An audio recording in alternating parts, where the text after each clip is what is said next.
Good day, Madam Sir. My name is Lisel Pangilinan Custodio. I am from Philippines. I am happy married.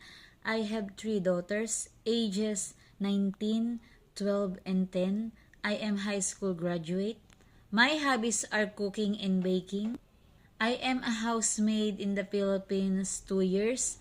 I serve family, one couple, and one kid. My duties are doing house chore.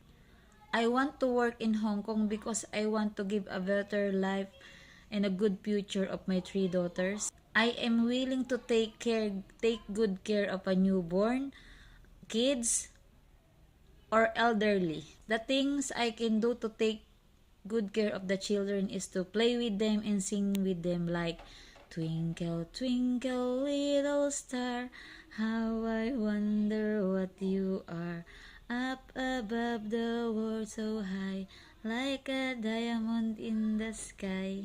To my future employer, please choose me as your housemaid and I will do all my best to take good care of your family. I am looking forward to work with you as soon as possible. Thank you.